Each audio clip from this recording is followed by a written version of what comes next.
Hello, everyone. This is Aditya Mehta, and you are listening to podcast on personality development. Sometimes in life, we feel pressurized with our own expectations, due to which we feel too tired, busy, stressed, and also we have a feeling of self doubt. Can I do it? Will I be able to do it? And all those things. Well, this is the time where we have to reset our expectations. But hey, how do we do that, right? In today's episode, we have a person to guide exactly with that.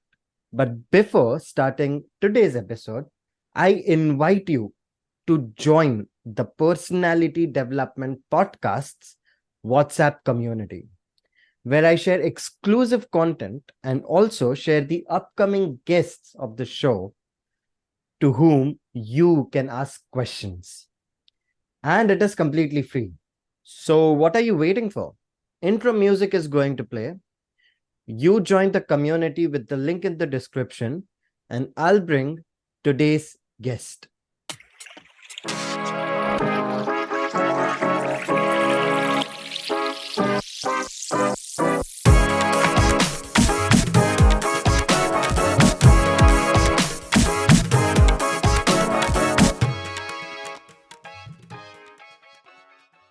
Hello and welcome back to today's episode. In this episode, we are going to get the guidance from the person who has spent majority of her career in the tech space and now spends her time leading initiatives in the renewable energy sector.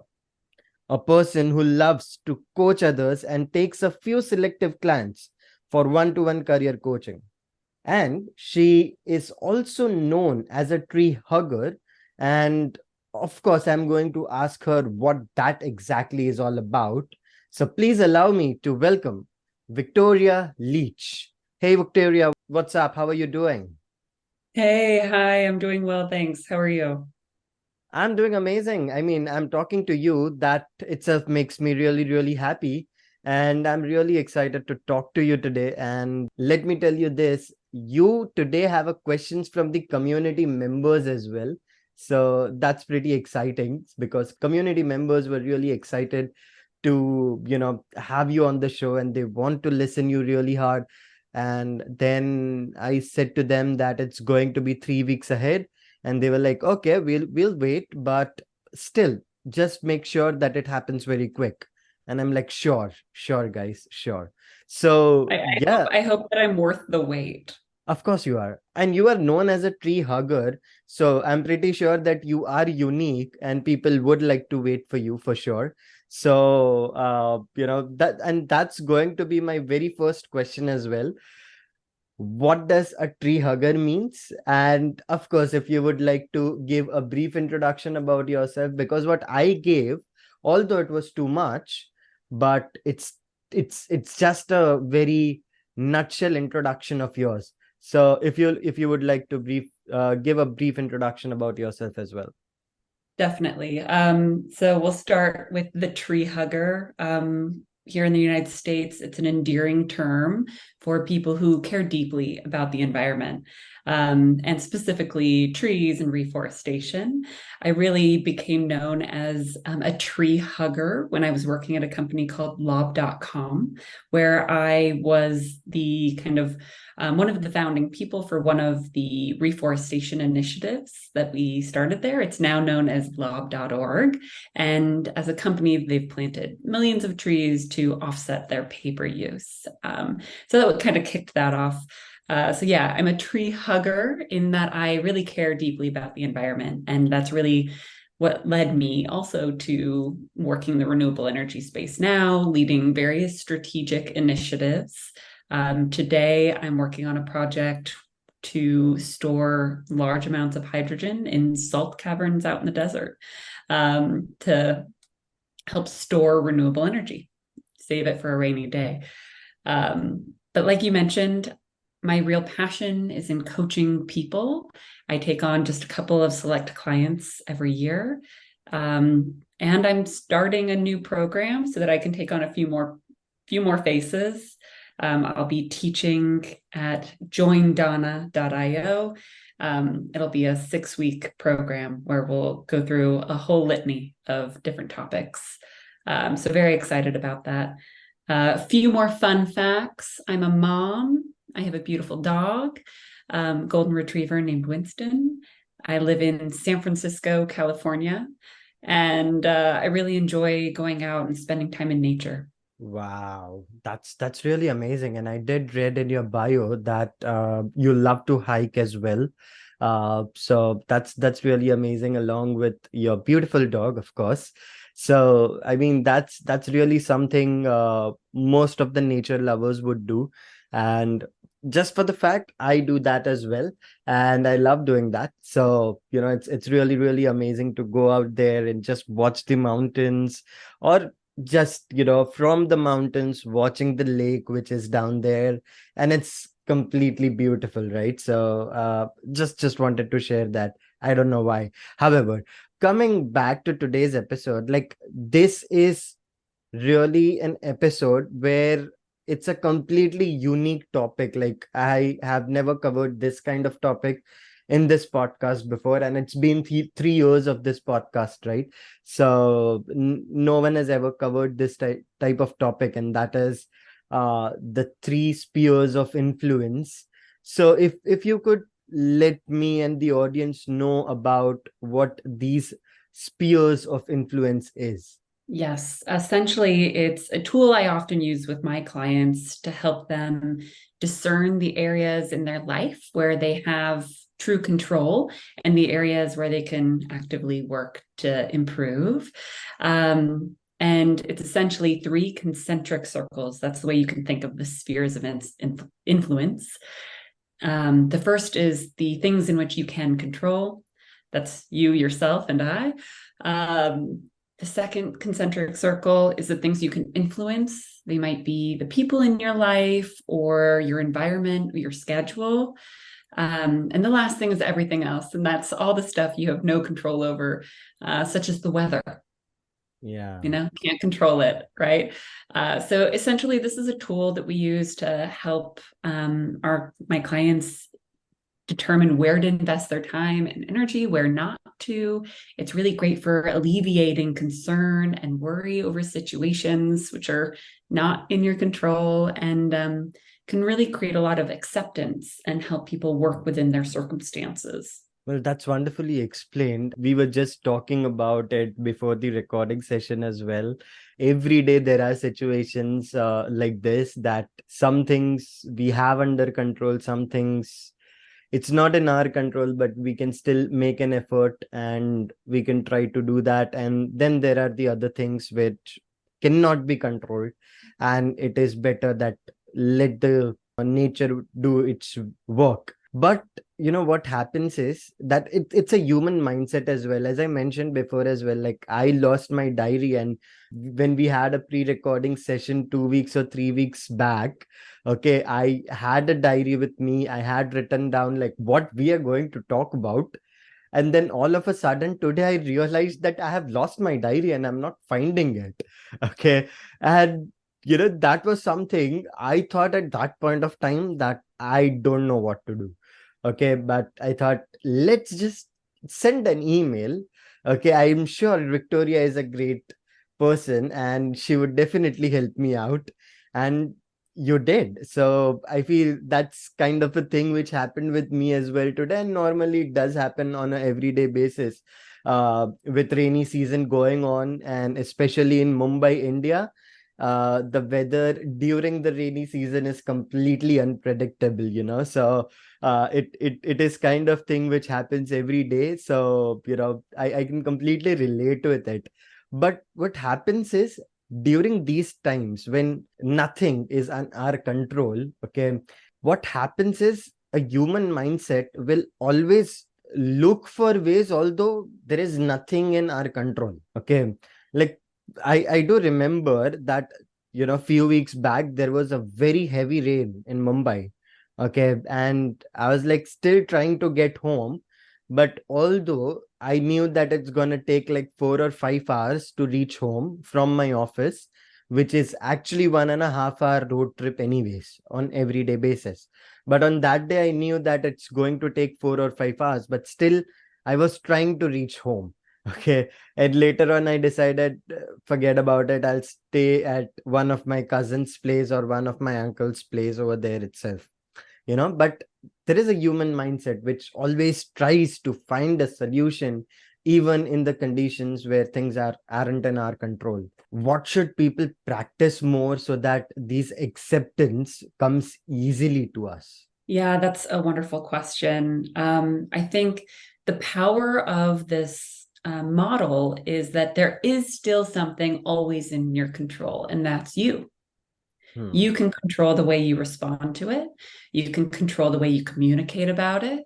You can control you and your actions.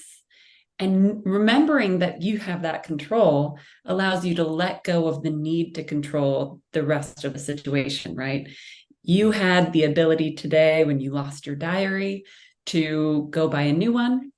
You had the sphere of influence to reach out to me and say, hey, what was it that we were going to be doing? Right. True. And I was able to help out. So that's again a layer of influence that you have. And keeping that in mind allows you to really let go and say, you know what, I don't have control over the weather, Right. but I do control how I respond to it. That's a pretty good way to answer as well. I mean, I have heard somewhere, and I'm pretty sure it's a very common statement as well, that you have to respond rather than react. Okay, and normally the reaction comes first, and then we decide, oh, I had to respond, not react. Somehow that just comes first. And I really like the way you answered about it, that you have to make sure that what actions you are going to take, you have to sit at one place and think about it, and then you can easily respond to any situation which is there.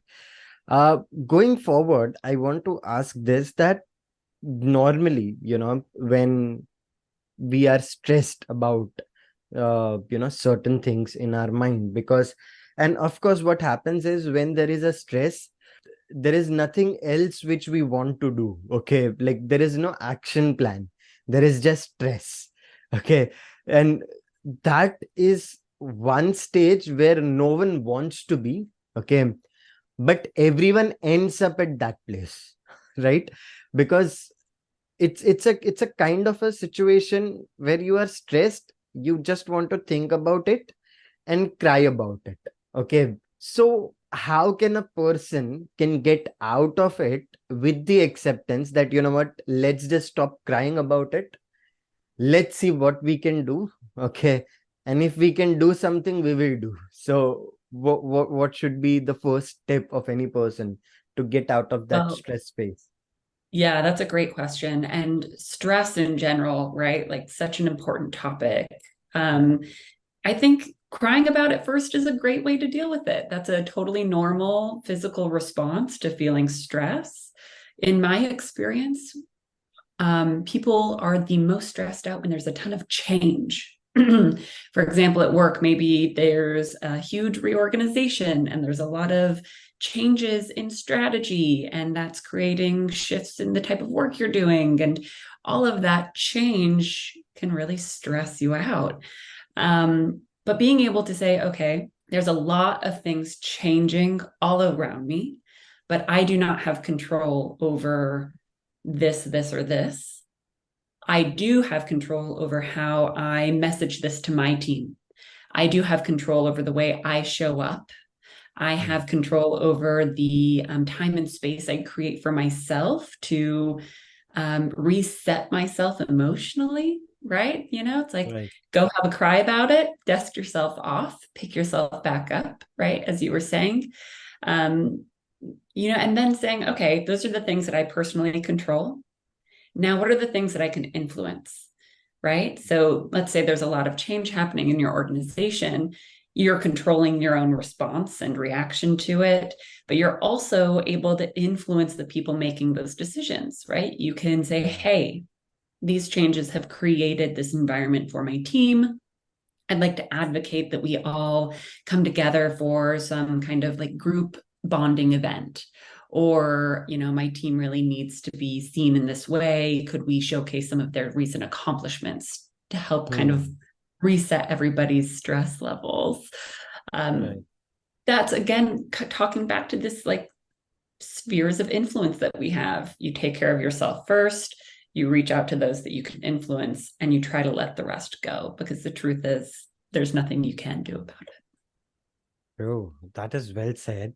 And it's something which I completely relate with as well. I feel last time when we had a talk, I think I might have said that. I don't really remember, but I completely relate with that about the reorganization of the entire company structure. I completely relate with it because it is currently happening in my company, and I know how stressful it is. And somehow it has been all the days is something where we all want to make sure that everything is in place so that no one blames us if anything goes wrong, you know.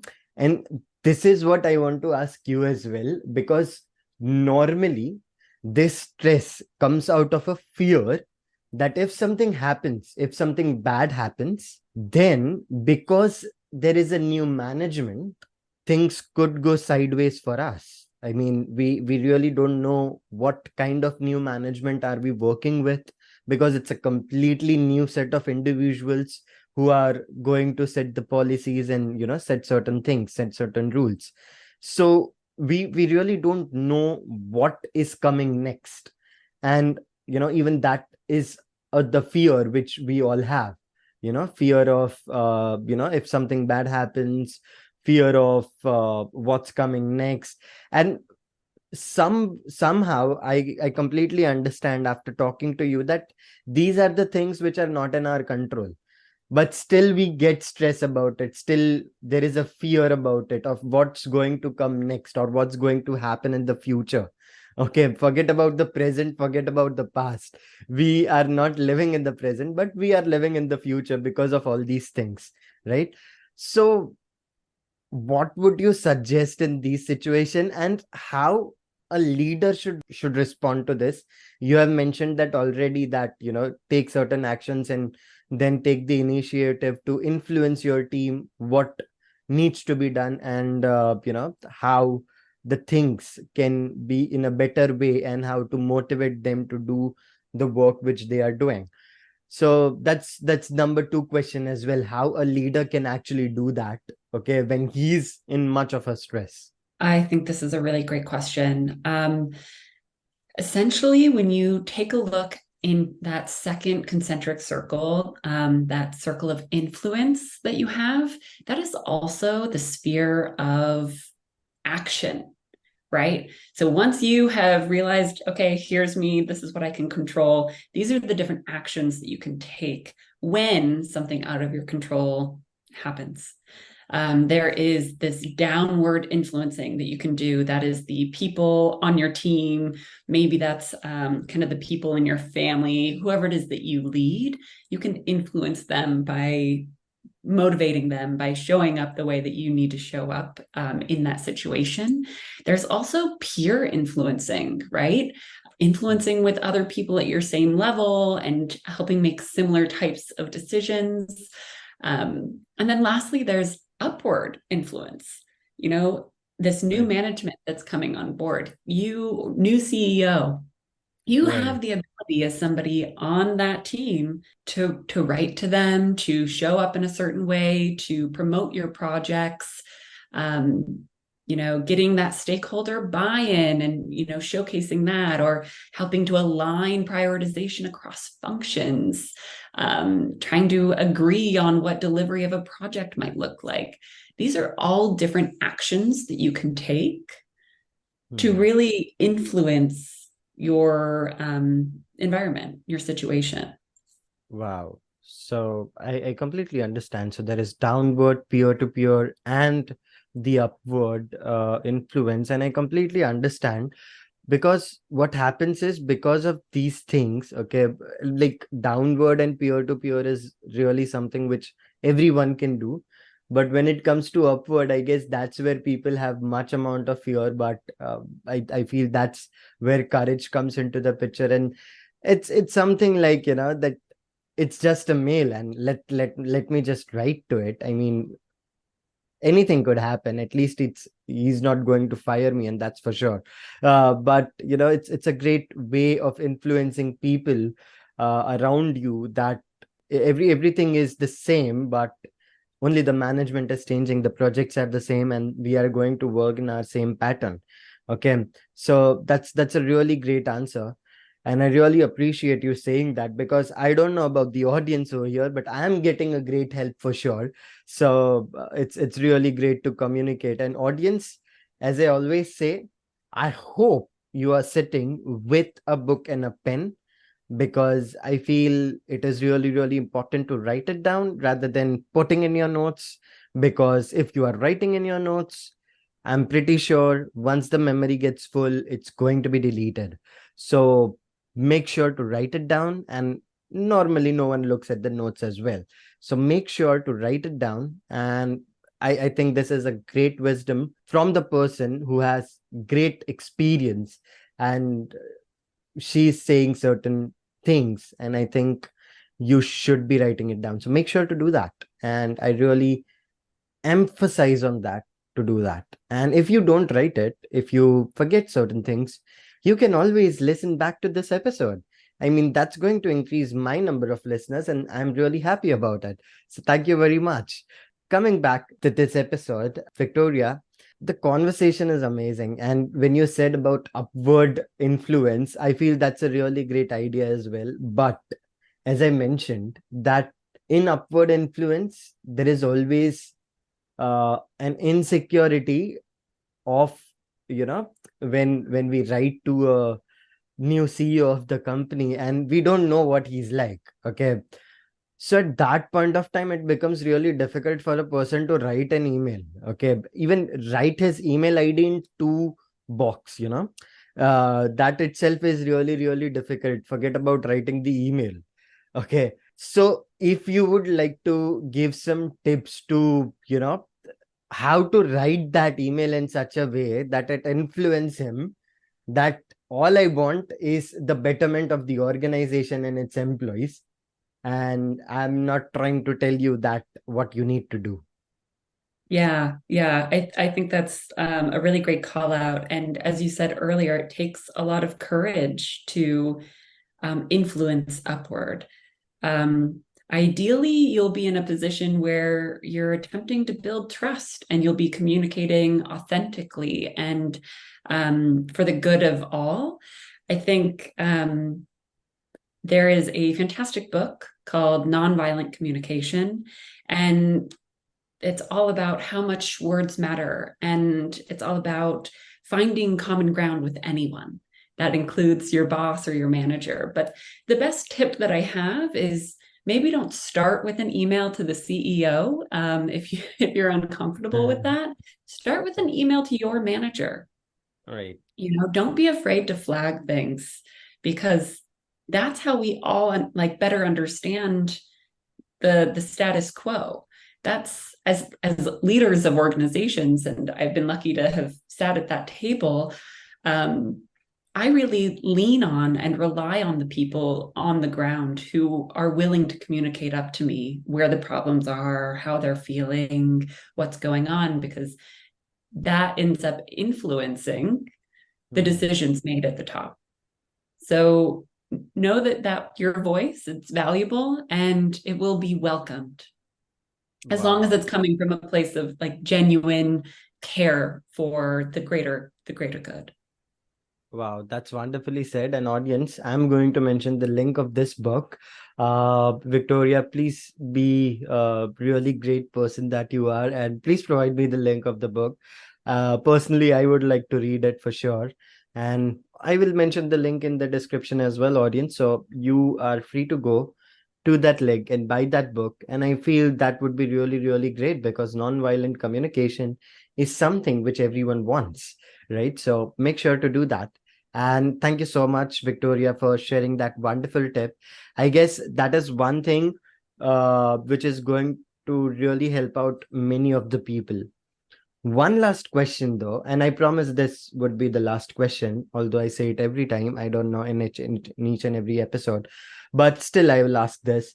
When you are really very stressed about your own situations, okay, like people do go into the state of burnouts as well after working really hard, okay, and they somehow and because it's a 4G world and 5G world right now, somehow people has lost patience as well, so they try one or two things for 1 or 2 months, and then they go into that burnout stage because nothing is working out for them, although they are really working hard, because they expect that quick success, right?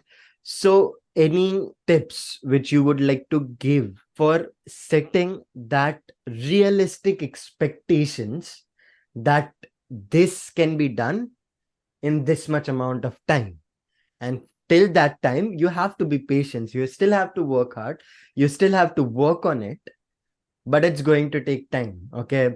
So what would you like to say about that? How can people build patience and build realistic expectations?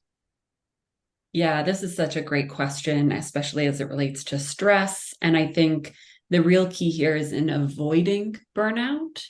And something that I think is often overlooked as a key to success, both in hitting your goals, but also in avoiding burnout, is how critical discipline is. We often talk about the importance of motivation, hard work, talent, but discipline is the foundation on which all of these other qualities are built. It's what keeps us motivated. And without it, we're more likely to give up on our goals when things get tough.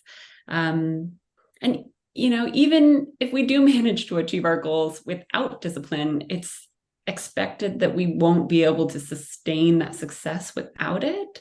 I think it's really essential for hard work and the ability to push ourselves. I think, true talent doesn't exist without discipline. Talent on its own is really only potential. It's that discipline that turns potential into something special. And without it, your talent can never be fully realized. In my experience, I've seen firsthand the importance of discipline. I've worked with executives who are incredibly talented, but or they're super brilliant and creative, but they're disorganized and inconsistent. And those that actively utilize self-discipline, both in their work, but in taking good care of themselves, they're the ones who are able to achieve their full potential. And I think that's really the foundation to success, discipline. And for me, what does that look like? It means eating healthy foods. It means always going to the gym, always spending some period of time outside. That discipline to take very good care of myself, to do really good, high quality work. That is, I think, the biggest key to my own success and why I've been able to achieve so many of my goals thus far. Wow, that's really wonderful. Having that self-discipline is really, really important. And I do agree with that as well, because I have seen, I mean, I have been in touch with so many podcasters in the last 2 years, I would say, and many people have stopped podcasting like after 10 episodes, and this is basically 122nd episode, if I'm counting it correctly. Okay. Thank you so much, audience. I know you are not looking right now, but she just clapped for me. So thank you so much, Victoria. But this is 122nd episode, if I'm counting it correctly. And one of the thing is always a discipline, a self-discipline, that no matter what, and it is also the energy which I get while recording with guests, and it just excites me so much. So I feel that has been the key as well. However, I'm so sorry, Victoria, but I still have one follow-up question on that. I know I said that that would be the last question, but One last follow-up question would be like, most of the people, when it comes to self-discipline, they just picture in their mind that, okay, strict face, trying to do things which are important, and there would be a straight face, no fun, nothing like that, and just working on the goals. And that's what self like that's what the picture is created in everyone's mind when it comes to self-discipline. But it doesn't mean that you can't have fun while having self-discipline, right? So what would you like to say about that? Oh, I completely agree. I think when I talk about discipline, it's also discipline around sleeping in on Sundays or having your pajama day. Or, for me, it's making sure that I go spend time outside every single day because that's what energizes me. And having that self awareness that this is important for me and my success, having fun and being able to, eat a healthy salad at lunch is something that brings me more joy. That's important. And that is a key part of discipline as well. So it isn't just the discipline to work really hard or get to 0 emails in your email inbox. It's the discipline to say, I'm now done with my work for today because I need to go energize myself. I need to go do the podcast recording that's going to bring me energy. I need to go get my 8 hours of sleep. Having that discipline for your whole holistic life is what brings you success, not just the discipline to check things off your to-do list. Well, that's wonderfully said. Thank you so much for answering that. An audience, let me tell you this. In the previous episode, Mr. Chad Hufford had said that if you're trying to work on something, you can always start small. So he mentioned, and even I mentioned, that I have started working out at least 3 days in a week, and then it became 4 days in a week as well. So you can start small, and it could be as good as 5 minutes or 10 minutes in a day. Okay, it can be just stretching, and you got started with that. Okay, so you can start small with anything you like, to have that self discipline, to incorporate that self discipline in your life. And when you start small, it actually gives you more happiness, and it motivates you to do more and more about it. So make sure to do that. And Victoria, so thank you so much for being a part of the show. It's really a joy to talk to you about these things. And you can see right now I'm smiling ear to ear while just talking with you. So it's really wonderful to talk to you. Uh however is the word which I normally talk, and I'm really trying to make sure that to not use that word much often. So audience, you have to bear with me for some time now, but I'm sure I'll get over it. So one last question which I would like to ask you: if people wants to get connected with you, if people wants to ask more question to you, how can they find you? Yeah, you can find me. I'm on Instagram or Threads, VW Swims. I'm on LinkedIn. You can search for me, Victoria Leech, or you can shoot me an email. My email address is Victoria W Leech, spelled Leech, at gmail.com. Sure. Thank you so much, Victoria, for answering that. And audience, I know it is a much to take in, and so I'm going to mention everything in the description. So you are just a click away from Victoria Leech. Make sure to give her a follow, and you can ask as much questions as you want to her. And I'm pretty sure she would be very much happy to answer you. And make sure to tell her that you have heard her from Personality Development Podcast, and you would be the first one to get the answer from her. I hope, Victoria, that's fine. I just announced it without asking. So I really hope that's fine. Of course, yes. I want to answer everybody's questions. I'm an open book. Yes. So wonderful. Thank you so much, Victoria, once again for being a part of this show. It was really a great joy to have you.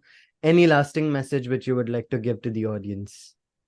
If you're interested in one-on-one coaching or even in a big course that I'm putting on, reach out to me and we'll figure something out. And remember, stay disciplined. Wonderful. Thank you so much, Victoria. So, audience, you heard her. Make sure to get connected with her for her latest course and one-on-one coaching. And with that being said, this is Aditya Mehta along with Victoria Leech signing off from this episode. See you in the next one. Till then, peace out.